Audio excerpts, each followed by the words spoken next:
This RC Beginner Series is brought to you by Horizon Hobby.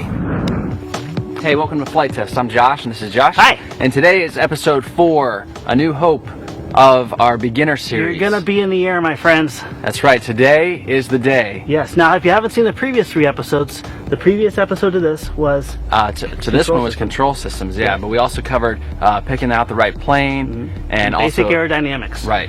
So we should be ready to get this thing off the ground at least a little bit today. Later on in the episodes, getting closer to 10, we are going to divulge back into power systems around scratch building, because we mentioned scratch building is a wonderful avenue. Right. But you know, if you've been following along with us, taking our advice, by now you're ready to get in the air for the first time. Okay, let's do it. All right, now let's there's go some right things now. that we should always do first. Do you remember what they are? Oh yeah. We have to do a range test. Range tests are very important. Now, your communication link is only as good as your ability for your transmitter to talk. All right, like once it goes to the thumbs, That's deep. Yeah, once it goes to the thumbs, it has to go through the transmitter. That's right. If the transmitter's not talking well to this, nothing's going to happen. It's a free It's flight. gonna be a bad day. So there's a beautiful thing called range checking. Now, every reputable manufacturer will have a manual. Manuals are good. Read them. There's always something about range checking in every manual of a reputable transmitter. This one actually has presets that are labeled out. This is a DX8, and in case you're wondering what this is is our way This of... doesn't come standard. This is not standard. This is our way of capturing our stick movements. So if this kind of weirds you out, it weirds us out too, but it's going to capture stick movements. So you can really see Let you what's see going on everything here. going on here. But the first thing we're going to do is put it in a range check. Okay. And we're going to actually, what it's going to do is going to dial down the transmitter power to a limited amount. And then roughly on this one, about 30 paces, as long as we still have communication link, we're good to go. Okay. All right, so let's go ahead and do that now. All right, should I set it on the ground? Or Yeah, what? put it on the ground now. Okay. All right, so we entered into range mode. Yeah. And actually, this has written instructions right on it. It says press and hold the trainer button to activate range test 30 paces. Which is this guy up here? Yes. Okay. Now, some cool additional information for you too. You just don't want to go in one line. Even though it says to go in one line, walk around in a whole circle. So you get the full effect. Full effect. That way, if there's any dead zones, you're going to see it. And Okay. while you're doing that, you're going to be cycling your controls, Okay. not your throttle. That'd be kind of awkward. Yeah. Ready to do it? Yeah, I'm ready. Let's go do it. Okay. Range test on. Let's walk this way first. 30 paces. 30 paces. 1, 2, 3, 4.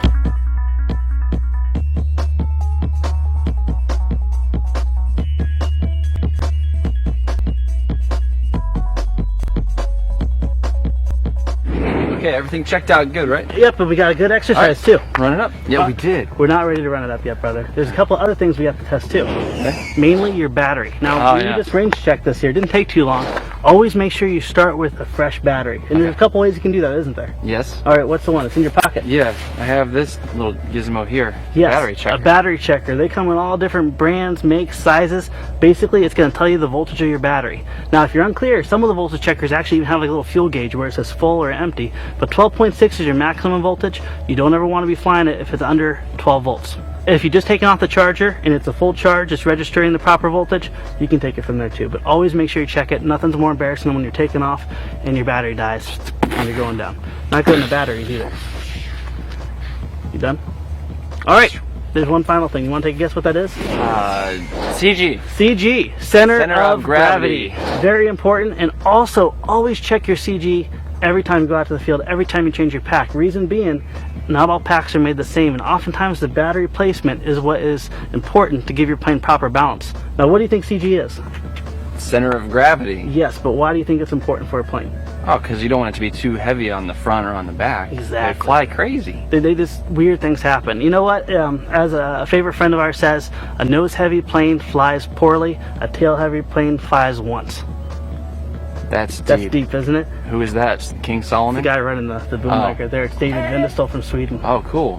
One thing that's always a good idea to do is once you have your plane dialed and you're happy with it, always go to manufacturer spec for your CG. Right. I like to take a magic marker and physically mark 2 big black dots here. Okay. Now it's very crucial because every time you put that battery in, all you simply need to do is place your fingers on the CG And and it make should sure balance out. it should balance nice and level. Right. All right. Now, if it doesn't, there's a few if things it's you like can do, right? You can move the battery Move the forward. battery. You can also move the battery backwards to make Yeah. it proper. Right. Always make sure your plane balances out properly. Reason being is when you get your control inputs and it goes up and down, this is the point of which it's pivoting on. Okay. If it's too far aft, your wing's going to act kind of funny, and bad things are going to happen. If it's too far forward, you're going to be nose heavy, and it's going to be kind of like a lawn dart. It's going to be bad. Yeah. So all of it matters on the perfect point of pivoting to make sure the swing acts properly in all certain attitudes. Okay. All right?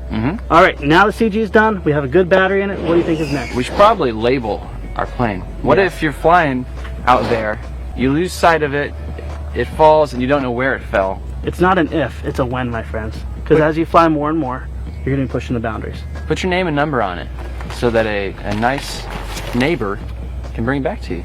Preferably a real name and a real number. Last thing we want to check is throws. Why? How does it throw? Like throw it? No, control throws.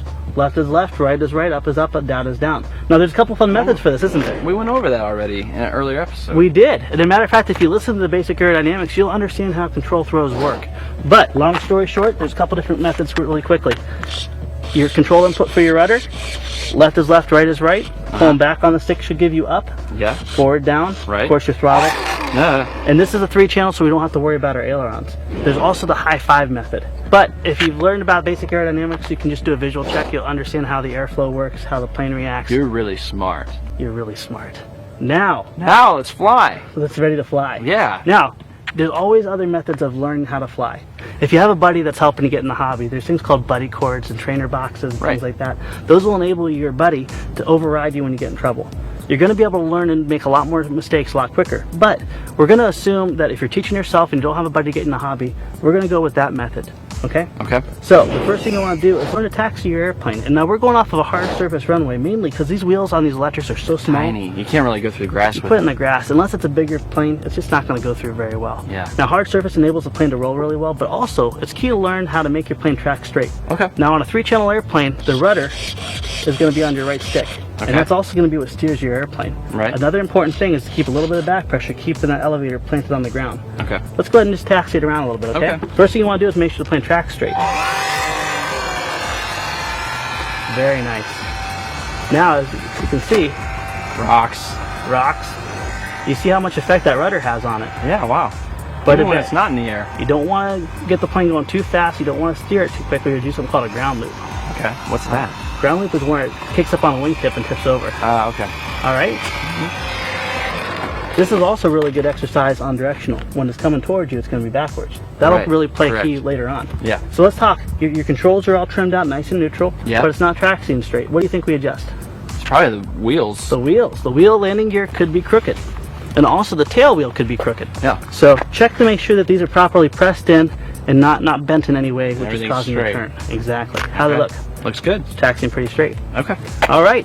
Now our next step is just a couple simple, long, straight runs. Okay. All right. We're going to take off? We're going to take off soon. This once again, this has never flown before. Some good practice to do. I'm torching you, aren't I? It's taking forever. You ready for this? Yes. Once again, just a little bit of back input. And nice straight run. And go. Now, do you see that? That's See what what just you're happened talking there? about? The loop? Kind of like a ground loop. But what Okay. that is actually the plane was getting enough lift and it wanted to take off, but it couldn't. And you can Okay. see how things get kind of funny there. Yeah. All right. So you got to commit. You got to commit. So let's go ahead and get the tail up just for a second, and then we're going to back off the throttle. All right. All right. There it is. There we go. Okay, so the tail lifted off a little Tail bit. lifted off. Now at this point you should be really comfortable in the attitude. Don't be afraid to use a whole battery up just taxiing back and forth. Just be prepared to cut back on the throttle and always keep your movements nice and small. You're never going to do aggressive movements on takeoffs or landings. Okay. If you do, it's probably because something bad's happening. Right. Best thing to do is chop the throttle and let it settle down. Okay. All right? All right. Now, we're ready to get in the air. Okay. Are you ready for this? I'm ready. All right, let's move all the way back over here. Okay. Give ourselves as much runway as possible. All right. All right, now there's a very important reason why we moved as much space as we could, wasn't there? Why? Because we need to have proper flying space. Oh, yeah. An important rule of thumb is to imagine the amount of space this plane will do. And also in the manual, it also recommend, like this plane's good for a baseball field, or this plane's good for, a flying park. Yeah. Something like that. Always make sure you keep that in mind. But if you're just flying in your backyard, picture with the amount of area, That you're going to need. yes, and And then double it. then double it. You want as much area as possible. And also, the planes, although they fly slower, reaction speed is less time. The more open area you have, the better likelihood you're going to be able to recover without hitting anything. Now, since we're taking off this way, Yes. are we going to be landing this way as well? That is absolutely correct. So another thing you want to make sure of is what's behind you. It's good that we have all this space out here, but we want to make sure that we have plenty of space Yeah. back here, because this is where we're going to be coming from. If there was a when we come building to land, or a bunch of trees right here, it would be bad. not a good thing. There's no way that we could come in that way, but we have plenty of space this way. We have plenty of space this way. And there's also a key reason why we're picking this direction too. And today is very, very common. I strongly recommend anytime you're going to learn to fly, pick the calmest day, even if it's a matter of waiting a few days or even a week. It's better to learn how to fly when the wind is calm, because you'll actually feel what the plane's doing, not what the wind's doing to the plane. Right. All right, but in this case, the wind in general is coming this direction. We're going to fly this direction. Okay. Always fly directly into the wind at all times. If you can, or as you get better, you can do crosswind takeoffs and things like that, but you never want to fly downwind takeoffs. Yeah, a good way to tell is actually by just picking taking some grass and throwing in the air. Defacing nature, you know, things like that. So what we're going to do is we're going to take this off. Now we have concrete here, but I'm actually going to be shooting for that grass over on the other side, and all you want to concentrate on doing is getting the plane off the ground and keeping it about maybe 5-10 feet up, and just keep your direction going. Once you're ready to land, go ahead and back off that throttle and let it settle back into the ground. This is going to teach you tracking, and it's also going to teach you flaring and settling back on the ground. Once you take off, you have to land. That's true. Okay, so by doing this over and over and over again, getting comfortable with it, you're going to learn how to self-rate the plane and keep it tracking the way you want it, and you're going to be able to learn how to flare the plane and bring it back to the ground gently. Okay. All right, now do you know what a flare is? Yeah, it's where you kind of like pull it back just a little bit. Exactly. You're bleeding off the lift energy off of the wings, so all the lift is depleted, so when you hit the ground, it's going to stay on the ground. Right. If you have too much speed and you hit the ground and you pull back to keep that tail down, it's going to shoot right back up in the air. Okay. You don't want that. All right. All Nice right. and easy. Yep, but you want to manage your energy. You do not want to stall the airplane. Right. Now, one thing you want to remember, really important, is just practice taking off and landing in a straight line. Yeah. You don't want to make any crazy movements while you're practicing. Just correct. Don't turn. Yeah. If right. you have to make corrections, but don't try to go somewhere else. You're gonna be turning in no time. One little baby step at a time. Baby steps. Baby steps. Baby step takeoff. You got it. Right that way. All right. We're gonna give throttle slowly and smoothly. Tails lifting up. Correcting. There you go. And then we're taking off the power and bleeding it back. And there we are. Little somersault. That's okay. Somersaults are good. Anytime you have tall grass in the distance, that's a good thing. It's nice and cushy. Nice and cushy. Cushy's good. Now, taking off of concrete is better. Landing in grass is better. Even if you flip over your airplane, as long as your throttle's depleted, it's going to be just fine. Okay, it looked nice and soft. Yeah, it's nice and soft. Now, if you're taking off and you find that it's constantly doing something that you don't like, it's pulling to the right or to the left, just doing something that you have to put a lot of correction into, you might have a trimming issue. Yes.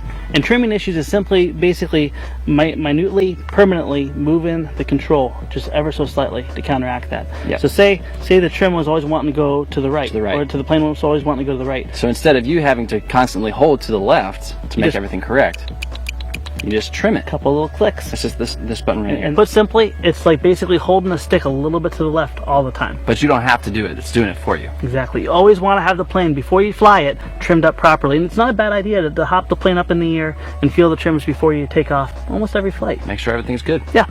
All right, let's do it again. Okay. Tails up. There you Tails go. up.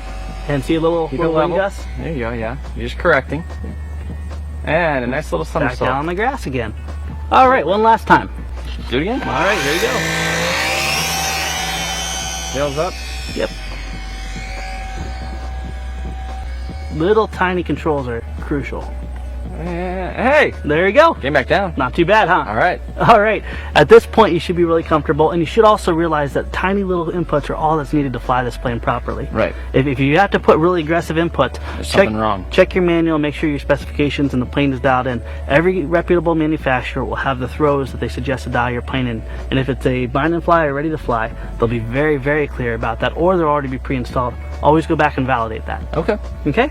Now, on the off chance that your plane does not have landing gear, And actually, that's very common, especially for trainers. you're going to have to hand launch it. Yeah. And this is where a buddy comes in handy. So something like this. Exactly. That is the No FT gear. Versa. It's a scratch build of ours. Right. It's a flying wing. Now, there's a lot of different ways that you can hand launch. Yes. This one, the prop is on the front, so we're safe to hold on here and toss it this way. But a lot of times, the prop will be on the back, so you don't want to have your hand there where it's going to go through and You'll cut it up.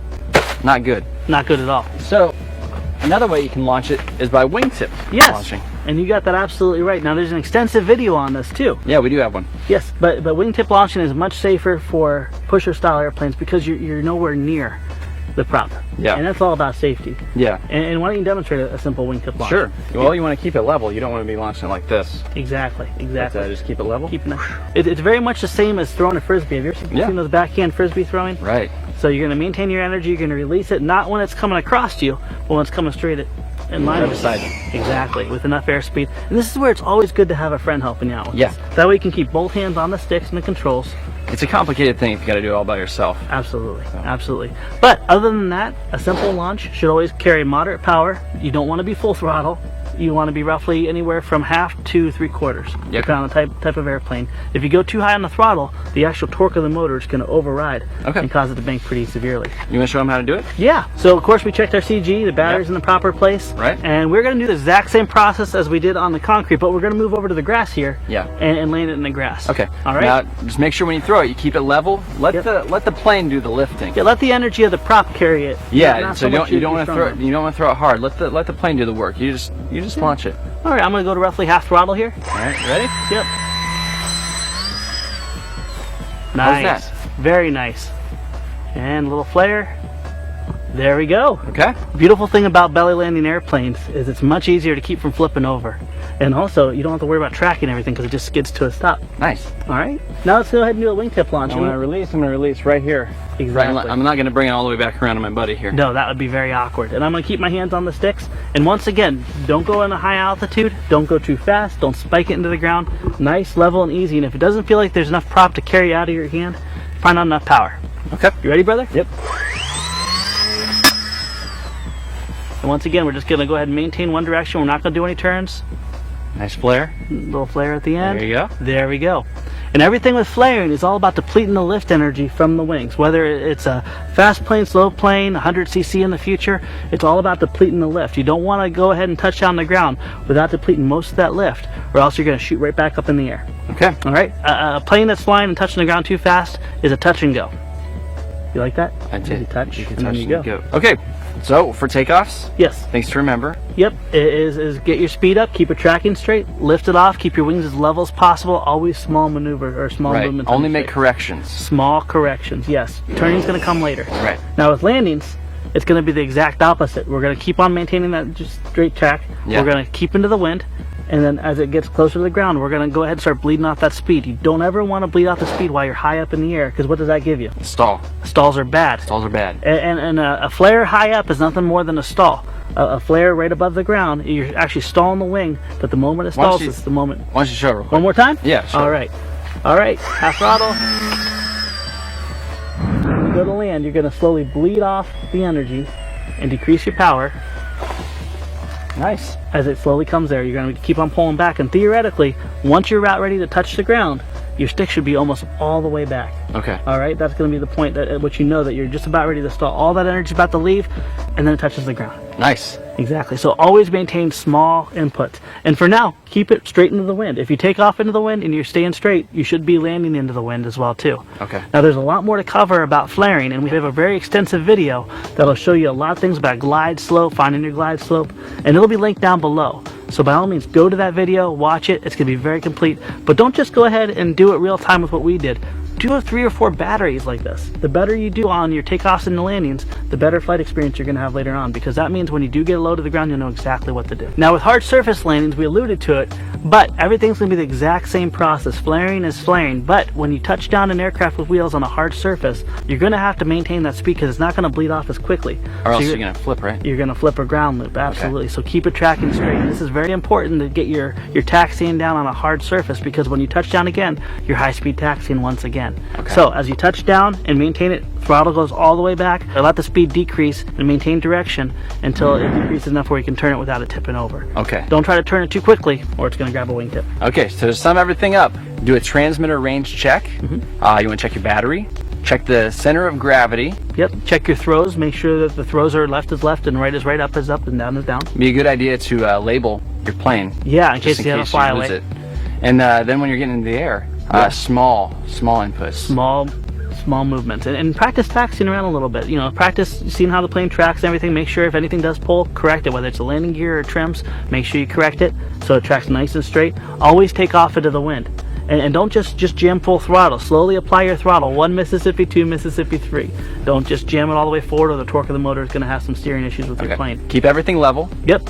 Small inputs again. Yes. And when you come to land, Yep. You just kind of bleed off the speed a little bit? You bleed off your throttle and you start pulling back pressure and let the plane settle towards the ground. A little bit more back pressure. You want the wing to be stalling right as you're touching the ground. That is called a flare. Okay. Yep. Awesome. Yeah, for belly landings, hand launching. Yeah.